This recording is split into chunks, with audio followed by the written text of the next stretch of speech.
Hello and welcome to Flash Forward. I'm Rose and I am your host. Flash Forward is a show about the future. Every episode we take on a specific possible, or not so possible, future scenario. We always start with a little field trip to the future to check out what is going on, and then we teleport back to today to talk to real experts about how that world we just heard might really go down.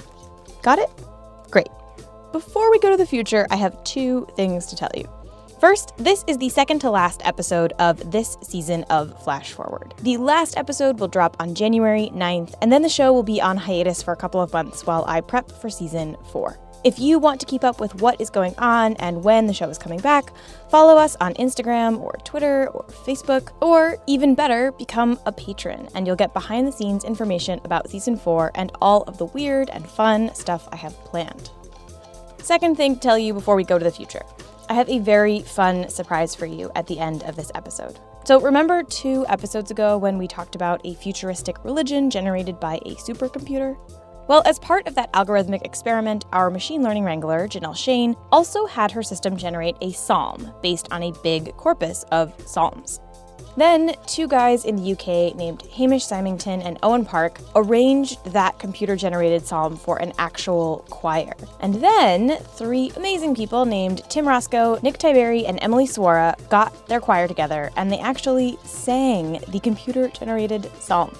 It is delightful and so weird, and you can hear the song at the very end of this episode, so stick around for that. It is so worth it. Okay, now on to the future. This episode, we're starting in the year 2020.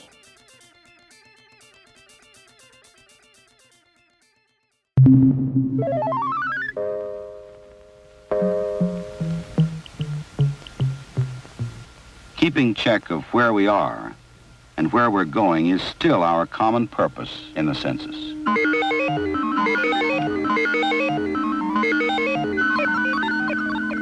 Our separate identities will be lost in the process, which is concerned only with what we say, not who said it.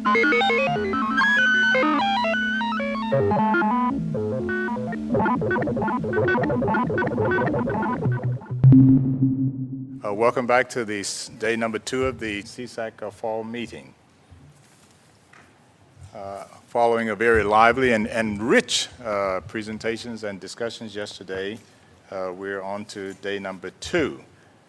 Some of you may recall last meeting, I started a tradition called Who Said That? Of course, this was not really a quiz. You didn't have to answer. We thank you very much for your testimony and for your service to the United States. Article 1, Section 2 of the Constitution, of course, requires the Congress to conduct an actual enumeration of the population every 10 years, and ever since the very first one was done by my favorite founding father, Thomas Jefferson, we've met that goal, although it hasn't always been under budget, and that's a primary source of concern for this subcommittee, and a focus of a lot of our conversation today is what we can do to ensure that the census is done under budget. Hi, I'm Efrain Herrera de los Seattle Seahawks, and this is my family. Hola, soy Efrain Herrera de los Seattle Seahawks, y esta es mi familia. Hi, I'm Elvin Hayes of the Washington Bullets. I'm Luke Rock of the St. Louis Cardinals. I'm Sugar Ray Leonard. Roger Staubach of the Dallas Cowboys. The census shows where your community and mine need help. We need an accurate count of our communities. That's how we get help where the help is needed. For jobs, schools, hospitals. And look, don't worry, your name and answers will be kept absolutely secret. That's the law. So make sure you count in America's future. Answer the census on April 1st. I'm going to. As you all know, the 2020 census is in full swing, and as you also know, this year's census has been systematically and continuously underfunded, which has resulted in a series of cuts to the planned program and ramp-up of the census. No doubt, many of you have heard the news stories of fraudulent online census forms, and last week, this very body voted to shut down the online census system in favor of mailing additional paper surveys. I regret to report that these issues are indeed having a clear impact on the quality of the census. Traditionally, at this point in the process, we would expect to have about 75% of all households reporting, and instead, We are at 45%. The floor is now open to committee members with ideas for how to boost the response rate, but please remember, your proposal must come with funding ideas as well, as we are completely out of money.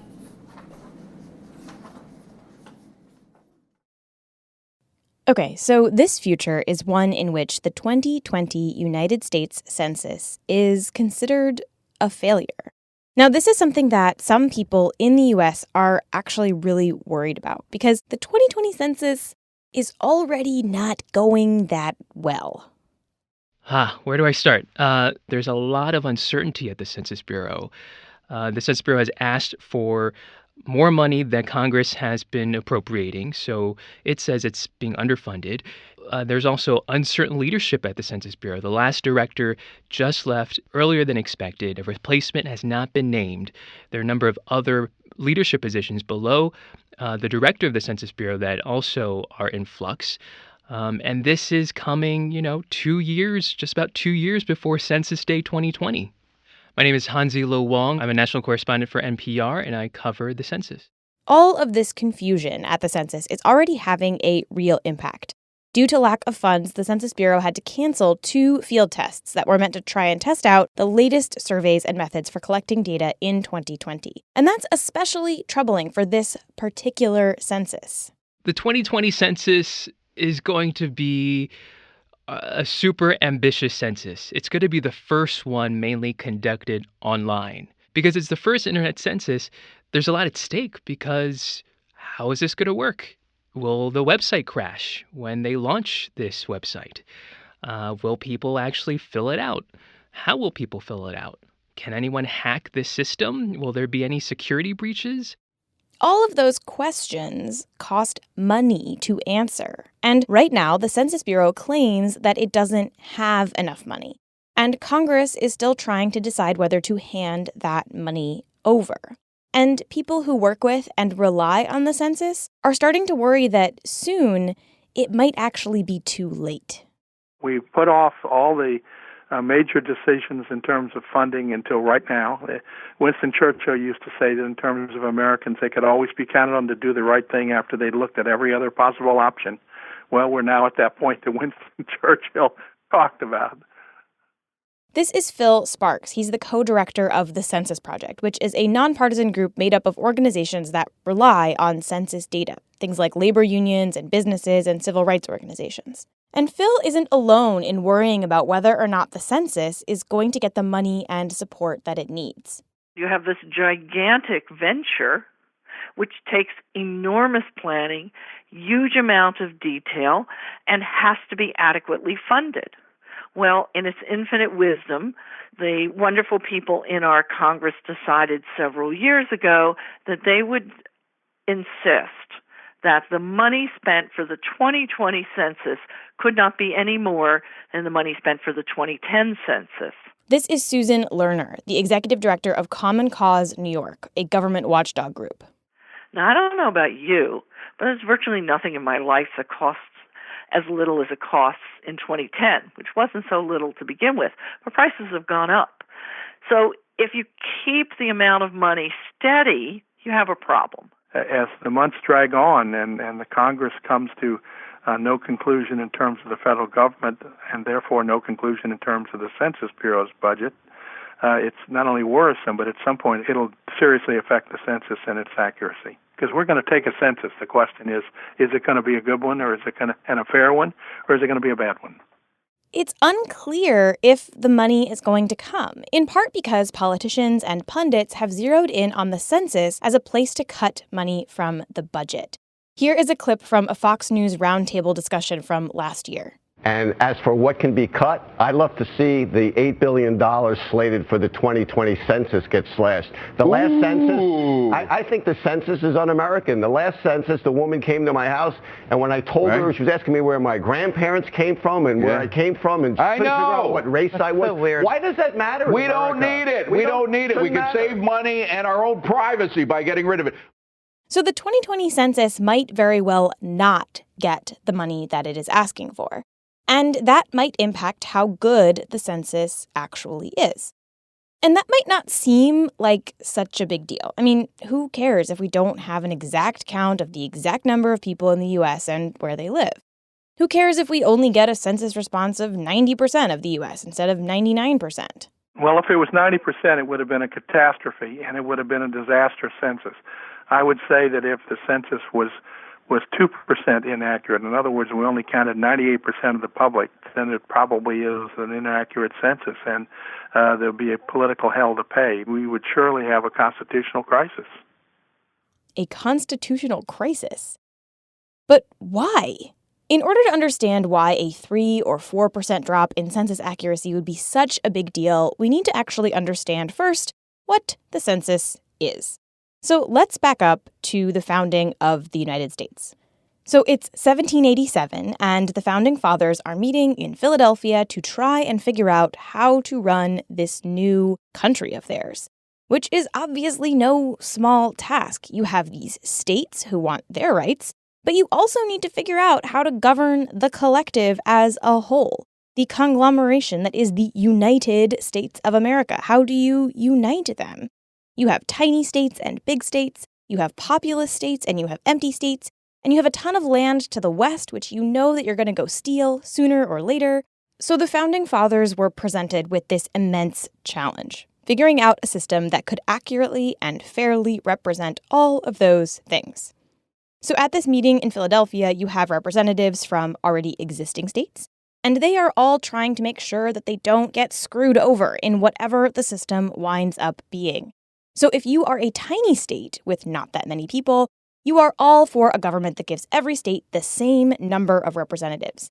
But if you're a huge state with lots of people, you're like, wait a minute, I should get more of a say since I have way more people. So the Founding Fathers decided to do both. The U.S. has a Senate in which every state gets 2 senators, and a House of Representatives where every state gets a bunch of representatives depending on how many people they have. You probably already know all of this, but it is good to be on the same page because here is where the census comes in. Once they decided on having a House of Representatives, the Founding Fathers realized that they still had to figure out how that House of Representatives was going to work. How many seats should there be in the House? And how do you figure out how many people live in each state so that you can figure out how many representatives they should have? Well, obviously you have to count everybody. And thus, the census was born and written into the Constitution.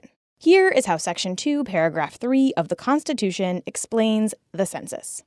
Representatives and direct taxes shall be apportioned among the several states which may be included within this union, according to their respective numbers, which shall be determined by adding to the whole number of free persons, including those bound to service for a term of years, and excluding Indians not taxed, 3/5 of all other persons. So this is actually where the whole concept of slaves being only 3/5 of a person comes from. And we're going to come back to that when we talk about the ways in which the census does or doesn't count certain people. But by tying the census to both representatives and to taxes, the Founding Fathers were able to cut off any kind of cheating. States that tried to overestimate their populations to get more seats would wind up being taxed more because they had more people. And states that tried to weasel out of taxes by undercounting their people would lose representatives in Congress. But there was one other thing that they also had to stipulate about the census. You can't just count once and call it a day. The Founding Fathers knew that the U.S. was going to grow. It already had grown a ton. In 1700, there were about 250,000 colonial settlers living in the United States. By 1780, that number had jumped to 2.8 million. So the Founding Fathers wrote one more thing about the census into the Constitution.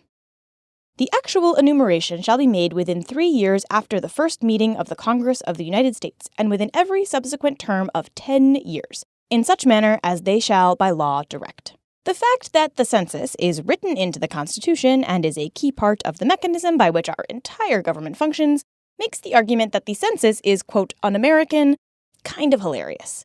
The 3 advocates among our Founding Fathers for the census were Benjamin Franklin, James Monroe, and Thomas Jefferson. And they basically wrote into our nation's Constitution a mandate that the census must be taken every 10 years. And for as long as we've had the census, it's been more difficult and more expensive than we expected. The first census, which was overseen by our first president, George Washington, in 1790, was supposed to take 9 months. It took 18 months, and the field marshals in charge and their 650 assistants really struggled to go door to door to collect all of the information that they needed. The final count was 3.9 million people, and Washington suspected that it was too low. But it was done. What Washington maybe didn't realize was that the counting was only the beginning. They then had to figure out what to actually do with those numbers. Now that you know how many people live in each state, how do you divvy up the seats in the House based on those numbers? Some people wanted states to get one representative for every 30,000 residents. Others proposed one for every 33,000 residents. The way that the seats were going to be distributed was a huge controversy that lasted for a year. In fact, the first ever presidential veto was used by George Washington to veto a bill that outlined a method of doling out representatives that the South hated. But eventually, in April of 1792, the final decision was made. The House would have 105 seats in it, and the states would be given one representative for every 33,000 individuals. Now, today, that is not exactly how it works. As the United States grew, so did the House of Representatives. And today, if we gave each state one representative for every 33,000 residents, the House of Representatives would have 9,893 seats in it, which is unwieldy. So eventually, the rules were changed. Today, the House of Representatives has a set number of seats, but the way that those seats are divvied up is still based entirely on the census. We set our political boundaries for electing members of Congress, state legislatures, city councils, county legislatures. They're all set based on the population numbers of the census. In fact, every 10 years when the census rolls around, states start to worry that they might lose seats in the House of Representatives because of census numbers. Some political science analysts believe that Nebraska could be in danger of losing a congressional seat after the 2020 census because it's not growing as fast as other states. But that's not the only way that census data impacts Americans. It's also used as a way to figure out how to divide up funding. The federal government relies on these numbers to distribute more than $600 billion a year in federal grants and in federal funding, and this goes to local state government. Things like Medicare, Medicaid, health insurance, Head Start, school lunch programs, highways and roads. For instance, California gets about $80 billion a year for these activities.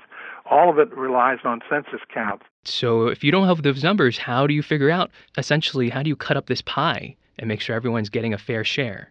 Often, the federal programs that use census data to distribute money are programs designed to help the most at-risk populations.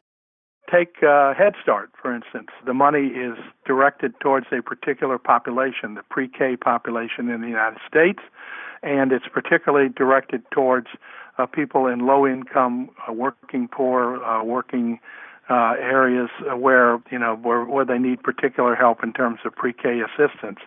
The census identifies in each community how many people in each community, how many families there are, how many children there are of that age, and basically uses a formula so that that money then from the federal government, once it's appropriated, is guided based on a formula to particular communities to use for Head Start activities when they have a Head Start program. And it's not just the government that uses this data. Businesses actually rely on census data to make decisions too. When a business is trying to figure out where to put a store or where to hire more people, they turn to census data. So you're a retail corporation, right? Let's say you're, I don't know, Macy's may not be a good example, but you're a retail corporation. You've decided that you do want to expand into some new markets. You have choices among 3 or 4 different upstate areas. You're looking at Utica, you're looking at Rochester, you're looking at Syracuse, you're looking at Binghamton. And you want to see what the census trending figures are. Where do you have growing population in a certain socioeconomic strata? Well, if the census figures are off by a significant amount, you could be putting your store, your news store in Binghamton, but that part of the census is wrong, and your customers are really in Rochester. So you've just spent a lot of money and effort in Binghamton for a store that may fail. And that's a completely made-up example, but that's one of the ways in which this data is used. This is all to say that the census is way more important than you might have realized. It's definitely way more important than I realized before researching this episode. I just thought it was kind of a big, boring government thing that they just sort of had to do. So if the 2020 census doesn't get funded fully, and it winds up really undercounting the U.S. population, what happens? Phil said earlier that there would be a constitutional crisis. But when we come back, we're going to drill down into exactly what might happen next and who would feel the impacts most. But first, a quick break. Okay, so this episode is all about what might happen if the 2020 census fails. Now, the 2020 census is going to happen. It's not like it's just going to be canceled. But without funding, it might struggle in a couple of key areas. The first one we already talked about, not testing the survey enough before it goes live. But the second one is that it might not have enough money to hire all of the people that it needs. So it's a massive undertaking. It's usually taken by about 500,000 census takers going door to door to more than 130 million residences across the United States. In 2010, the Census Bureau hired over 600,000 people to go door to door. People like Dawn Frazier. My name is Dawn Joelle Frazier. I'm a storyteller, a speaker, and a communications coach. My background was in public policy. I did a master's in public policy. So I've always been interested in communities and people. At the same time, I needed a freaking job. I needed to get paid. 2010 was coming out of that slump of 2008. And I had this master's degree and I couldn't get a job. So I was in this rut, and then I saw a sign for the census, and I also had like a little bit of a secret mission to try and find the single people in my neighborhood. I figured that would be a lot easier than trying to get on Match.com. The census had their mission and I had mine. When you go out on a census mission, you're always partnered up with someone. One of my favorite people was, a woman that lived down the street from me in my neighborhood. She was 65 years old plus. And it was a lot of fun to be able to kind of connect with somebody who had lived in the neighborhood her entire life, considering I had just moved in. And so it was me, and this woman's name is Eloise. So Eloise and I would just go knocking on people's doors, having a good time, chatting about life, chatting about the changes of Brooklyn, changing the neighborhood and what was going on. So Dawn and Eloise went down their list of addresses for people who hadn't yet filled out the census. It was interestingly easy for a lot of people. I think that once you actually track down the person, they are typically interested in talking because they're like, who's knocking on my door? In 2010, people knocking on your door, that's kind of a weird thing. It's like, why are you coming to my door? And so I think that, but once they realize that it's somebody from the census and they're kind of curious about who they are, then they tended to loosen up a bit. Phil Sparks, the co-director of the Census Project, has also been a census taker. At about 6 weeks, you begin going door to door. And what happens is you think, boy, this is going to be a great job, because you knock on some doors and you find out that about 60 or 70% of the people that have been keyed in by the Census Bureau that you need to get the forms. You get those forms and you think, boy, this is not going to be too hard. But other times, that's not how it went. In other cases, they were not coming outside. And I realized that there was some situations where it may have been a family that had some people who were maybe not here legally, or maybe just did not want to talk to a stranger. So it was interesting to see how people would respond depending on where they were living and what their lifestyle was, because I think that some of the people who are on the fringes of society probably still aren't counted, to be honest with you. And this brings us to something really important about the census, and something that will be magnified if the 2020 census goes awry, and if big groups of people don't get sent out into the field to try and count people. And that's what statisticians call a differential undercount. Basically, what this means is that some groups of people are far more likely to be undercounted than other groups of people. The census undercounts Asian American communities by as much as 1 million people, which is a little bit mind-blowing when you think about the fact that there are about 21 million Asian Americans, more or less. So when we're talking about an undercount of 1 million people, we're talking about a pretty large percentage, almost 5%. This is Caden Mock. I'm the executive director at 18millionrising.org. We're an online organizing group that works with Asian American communities. You know, a lot of Asian American communities, especially recent immigrants, they come from countries where the government has used counting and indexing to repress dissent, and in some cases to commit genocide. And so convincing them that responding to the census is a good idea is a little more complex than saying like, oh, like this, you know, will give your community access to resources. It's also like, do we trust this government enough? Technically, specific census data, as in your name and where you live, is confidential. But general census data, the fact that, say, a large group of Japanese Americans live in a certain neighborhood, for example, is public. And that data has indeed been used against people. There is a history of Census Bureau data being used, for example, to kind of round up Japanese Americans during World War II. And that's always a historical case that's brought up of just, you know, why people have fears of giving up information. Undercounting certain groups is not a new problem for the census. Remember that when the census was founded, it literally only counted slaves as 3/5 of a person. But for a long time, the census didn't really even know it had this problem. They knew that they were never going to get everybody, but they didn't really consider that they might be undercounting some groups more than others. It wasn't until around 1941 when they started to realize that the undercount might not be evenly distributed. In 1940, when they did the census, they seriously, by several million people, undercounted rural black young males. And the only reason they knew this was because when the Selective Service Draft Act went into place in 1941, 2 million more southern black males from mostly rural areas showed up to register, so they knew they had a problem. Up to that point, I'm not even sure they'd thought much about the undercount, much less a differential undercount. Today, the census actually has a pretty good picture of which groups are hardest to count.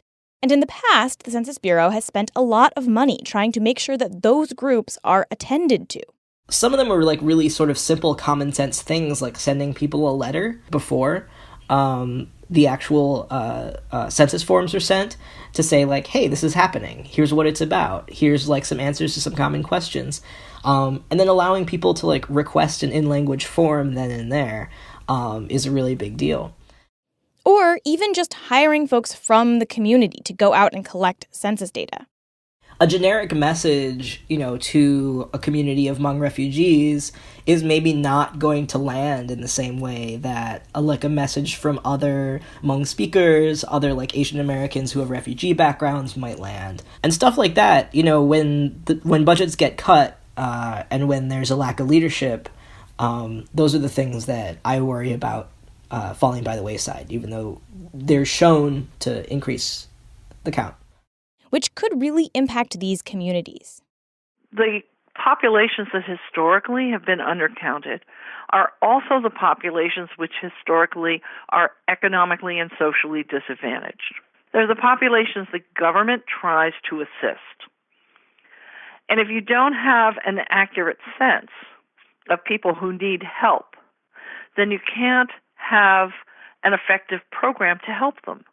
You are not putting in enough resources. You're not going to where the people who actually need the help can be found.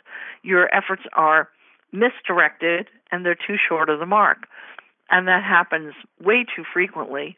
And it shouldn't happen because we just haven't accurately counted who needs the help. That's the most basic thing. Where we have limited political will to help people, we certainly shouldn't be misapplying what little resources we have because we don't have an accurate count. The consequences here they're not just about the next 5 or 10 years. that like when we talk about the allocation of like money for education, for instance, and like especially like bilingual education and that kind of thing, that has potentially generational consequences, right? And that like what we neglect today will come back and bite us in the ass tomorrow in a very real way, especially where like education and healthcare are concerned. But let's go to 2020. Let's say we're in 2020. How would we even know that the census was failing? There has never been a failed census before, or at least there has never been a census that was officially considered failed. So how would we know if the census wasn't going well?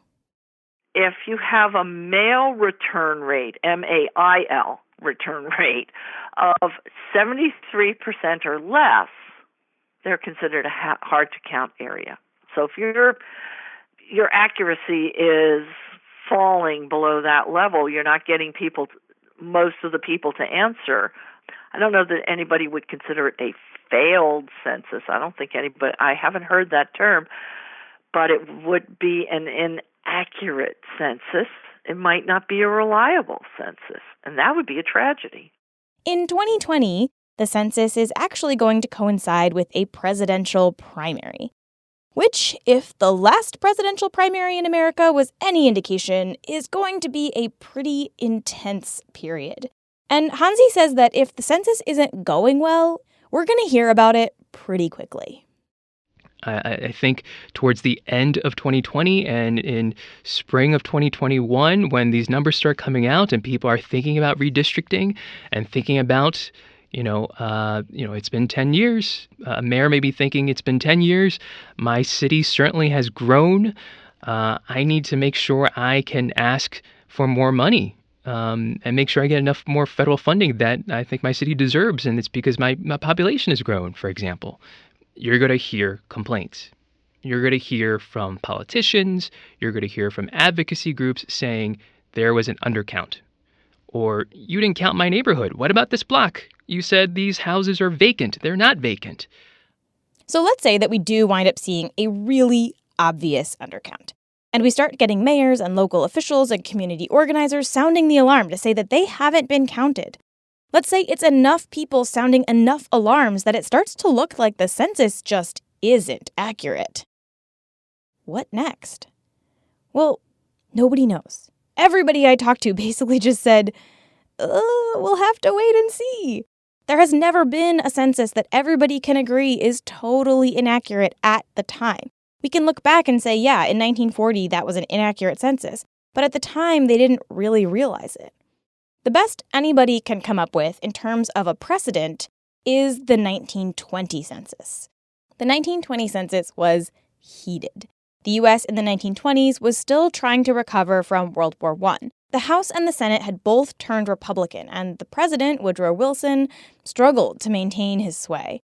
Workers were still trying to regain their lost wages from the war, and there were race riots in Chicago and Illinois. America was changing demographically, and the 1920 census results reflected that.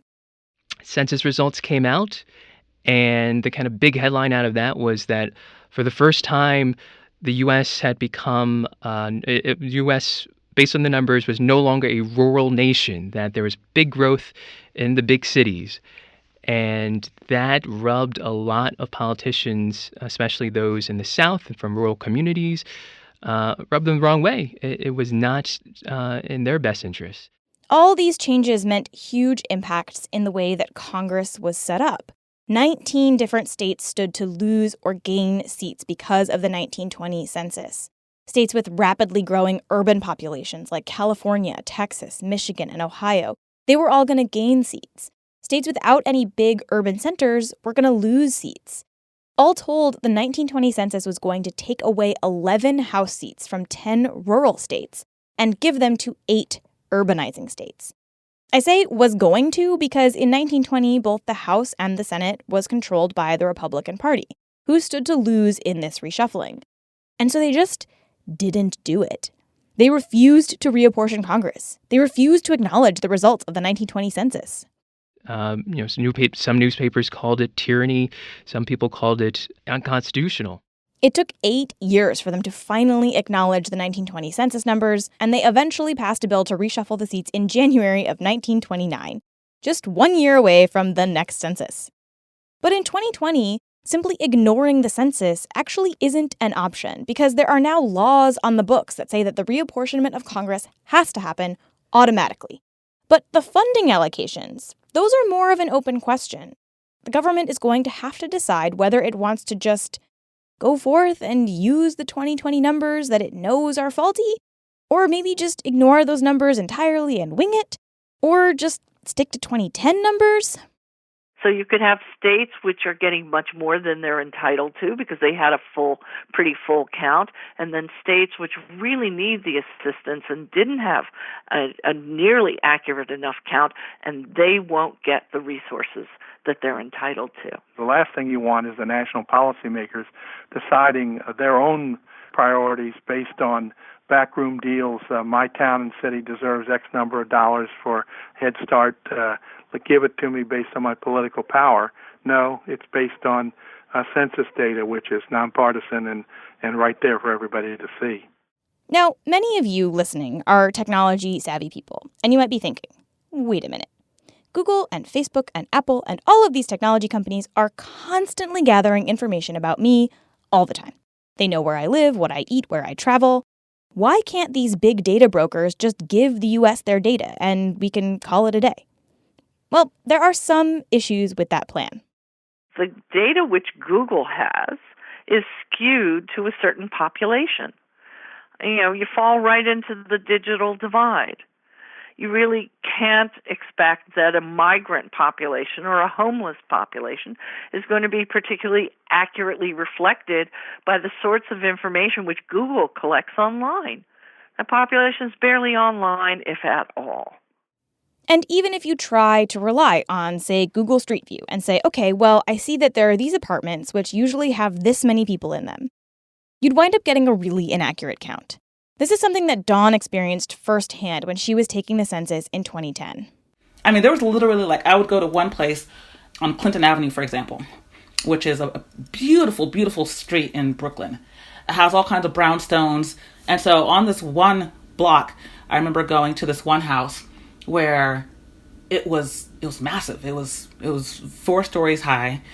We walk in, and this woman, this white woman, was like, "Oh, you're from the census? Come on in. Let me get you some treats." She brought out some organic snacks.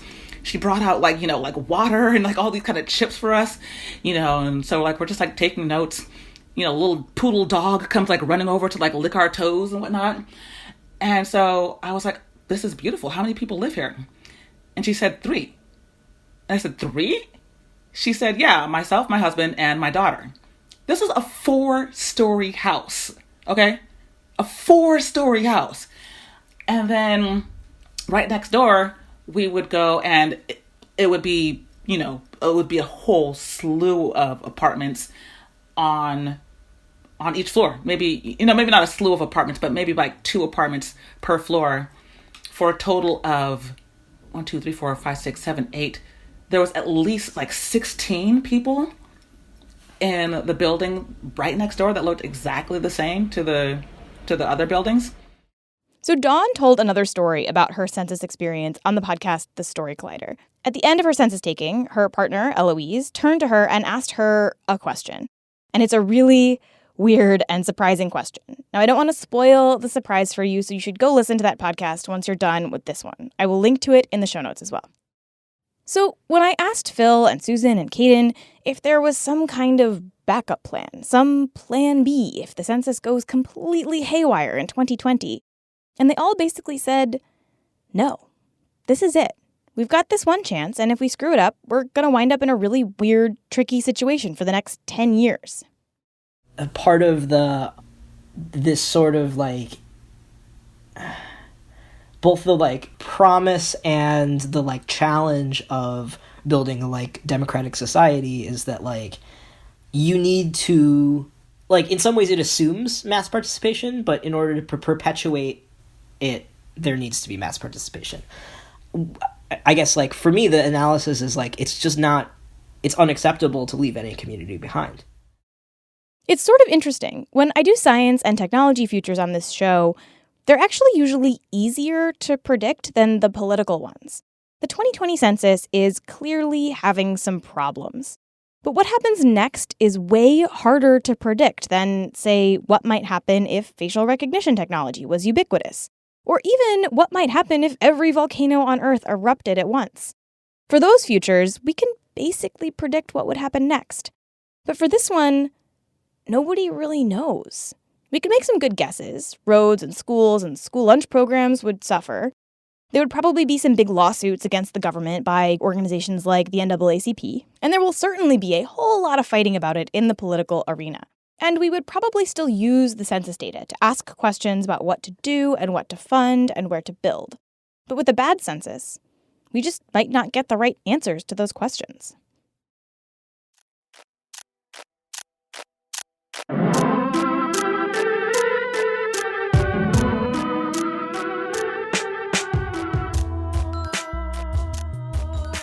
That's all for this episode, which is the second to last episode of the season. In 2 weeks, you will hear the season finale, which is so exciting, and it's a really fun one. Before we go to the credits, I promised you a psalm, so here it is. This is the psalm that Tim Roscoe, Nick Tiberi, and Emily Swar recorded based on the arrangement by Hamish Symington and Owen Park, based on the algorithm by Janelle Shane. Enjoy. For thou art my God, O God. I will observe thy statutes. I will not reprove thee for thy sacrifices. And my tongue will rejoice with my transgressions.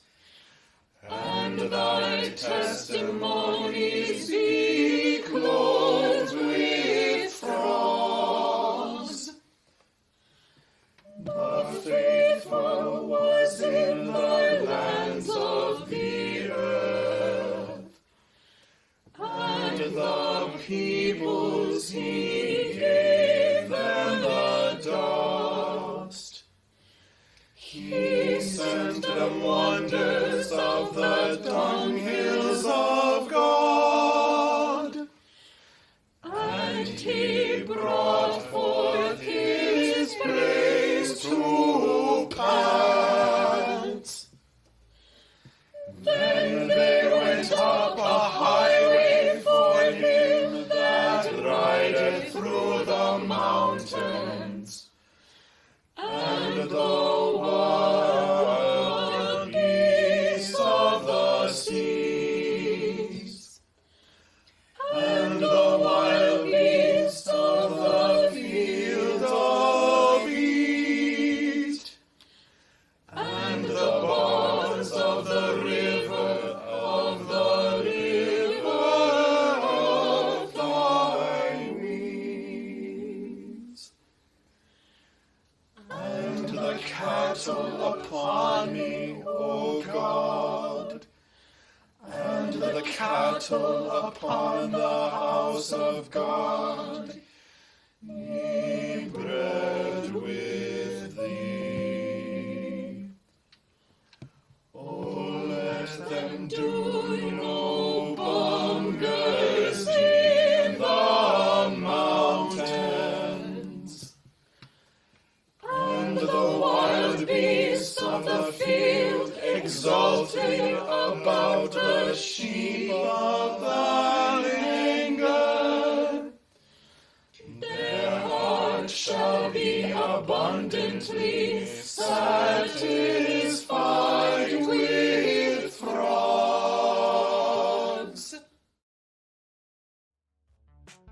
You'll be able to find the lyrics to the psalm and the arrangement, if you are so inclined to sing it yourself, on the website, flashforwardpod.com. There is where you will also find more links to all the things we talked about in this episode, along with more information about all of the interviewees you just heard from.